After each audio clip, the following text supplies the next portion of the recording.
कपड़े धोने वाली बहू। शादी के पहले से ही विभा को कपड़े धोने का बड़ा शौक था। कभी नल के नीचे तो कभी तालाब के पास। अरे मेरी नीली वाली लुंगी नहीं दिख रही है। विभा की अम्मा कहाँ रखी है लुंगी? अरे वो तो विभा ने परसों ही धोकर रखी थी आपकी अलमारी में, देखो वहीं होगी। वो ना मैंने आज धो दी, मुझे लगा कि गंदी हो गई होगी। अरे कैसे गंदी हो गई थी? उसे तो मैंने पहना भी नहीं। हे भगवान, इस लड़की के कपड़े धोने की आदत से परेशान हो गया हूँ मैं। जितना तो घर में राशन नहीं आता उससे कहीं ज्यादा डिटर्जेंट पाउडर का खर्चा है। इसकी शादी करवा दो, शादी जाए अपने घर में ही करे काम, फिर चाहे घर के कपड़े धोने हो या पूरे गांव के। हाँ ठीक बोल रही हो, देखता हूँ मैं कोई लड़का। वो दिन भी आ जाता है जब विभा को देखने लड़के वाले आ जाते हैं। लड़की मुझे अच्छी लगी।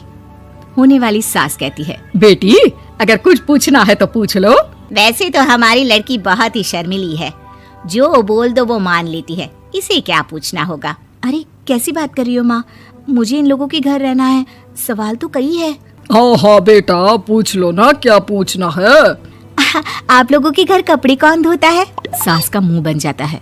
देखो अगर तुम ये कहना चाहती हो कि तुम्हें कपड़े धोने नहीं आते तो सुन लो, कपड़े मैं ही धोती हूँ, लेकिन तुम्हारे आ जाने के बाद मैं रुमाल तक नहीं धोऊंगी। अरे चुप रहना भगवान, बहू बेचारी घर आई नहीं, उसे डराना शुरू कर दिया।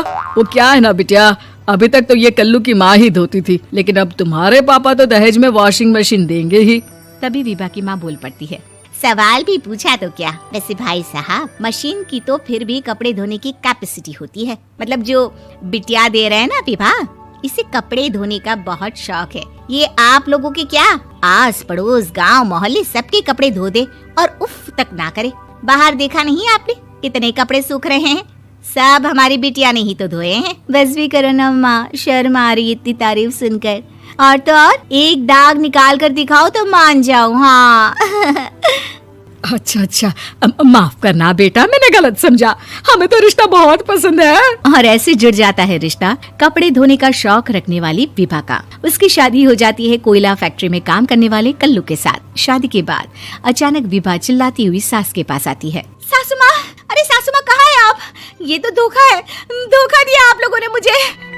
इस ससुर के चक्कर के बारे में पता चल गया। अरे तो उसमें तुझे क्यों धोखा मिला है? अरे नल में पानी नहीं आता, कपड़े कैसे कब धुलेंगे? अच्छा तू पानी नहीं आ रहा उसकी बात कर रही है? तो आपने क्या सोचा? कुछ नहीं। अच्छा तेरी माँ ने कहा था कि कपड़े धोने का शौक है, तुझे याद आया मुझे। शौक बोलकर कपड़े धोने वाले मेरे जुनून को कम ना आके सासू माँ, कपड़ा धोना मेरा गुरूर है। तभी पति भी वहाँ आ जाता है। अभी मैंने इसे सनी देओल की फिल्म दिखाई है, उसी के डायलॉग मार रही है माँ। अच्छा सुन, साफ बता रही हूँ, पानी सुबह 4 से 6 और शाम को 10 से 12 आता है, समझी? विभा टाइमिंग सुनकर हैरान हो जाती है। ये क्या भूतों का मोहल्ला है? सुबह 4 बजे उठकर कौन कपड़े धोता है? 4 बजे टंकी में पानी जाता है, फिर सारा दिन धोना ना, किसने मना किया? अरे कैसे बात कर रही है? 200 लीटर की टंकी में कितने कपड़े धो लूंगी मैं, सुबह ही उठ जाऊंगी मैं। अब क्या था, विभा सुबह 4 से लेकर रात के 12 बजे तक कपड़े ही धोती रहती। एक रोज सास पड़ोस से निकलकर कहीं जा रही होती है कि साथ वाली कहती है, हाँ कल्लू की माँ, जरा ये बताओ कि 2 साड़ी है, 2 ब्लाउज और एक पेटीकोट और एक नाड़े वाला लंबा कच्छा। हाँ तो? अरे तो क्या, कितना लोगी धुलाई ये बताओ। धोबन दिख रहे हैं हम क्या? हमारे पति सरकारी नौकरी से अभी रिटायर हुए हैं और बेटा सुपरवाइजर है कोयला फैक्ट्री में। धोबन समझ रखा है हमें? हाय रे कल्लू की अम्मा, माफ कर दो, वो तो मोहल्ले में यही सब बता रहे थे कि तुमने बहू को कपड़ा धुलवाने के काम में लगा दिया है। सास को पड़ोसन की बात सुनकर गुस्सा आ जाता है। वो घर पहुंचती है जहां घर के बाहर ही इतने सारे कपड़े सूख रहे होते हैं जितने कि किसी धोबन के घर पर। अरे ओ कल्लू की दुल्हन, बाहर निकल। माँ जी यहीं आ जाओ, बाथरूम में चादर धो रहे हैं हम। अरे अभी हम धोते हैं, तुमको बाहर निकलो। ये आस पड़ोस वाले बोल रहे हैं कि हम बहू से कपड़े धुलवा कर उसे कपड़ा धोने वाली बना दिए हैं। अरे छोड़ो ना माँ जी, किन लोगों की बातों में आती हो? आस पास के लोगों का तो काम ही होता है कि वो किसी तरह सास बहू को लड़ा दे। बहू सारे घर के कपड़े धोती है, ये क्या कम है? बोलिए। सास को भी लग जाता है कि वो बहू का ये सनकीपन नहीं छुड़वा सकती, इससे अच्छा है कि खुद ही चुप हो जाए। एक रोज सास और बहू मंदिर जाते हैं, जहाँ सास की साड़ी वहाँ खड़ी भीख मांगने वाली से मिलती है। माँ जी क्या बात है, आपकी साड़ी उस भिखारन से कितनी मिल रही है ना? हाँ देखो तो दोनों की साड़ी मिल रही है। क्या बात है कल्लू की अम्मा, तुम खुद को तो अफसर की बीवी बताती हो और ऐसी सिंपल सी प्लेन साड़ी पहनकर घूमती हो। सिंपल और प्लेन नहीं है ये साड़ी। तो क्या सोने के धागे से फूल बने हैं, कुछ भी सासू माँ, कुछ भी। हाँ, बने थे इस साड़ी में सोने के धागे से फूल। मेरे पति लेकर आए थे मद्रास से स्पेशली मेरे लिए 10,000 की।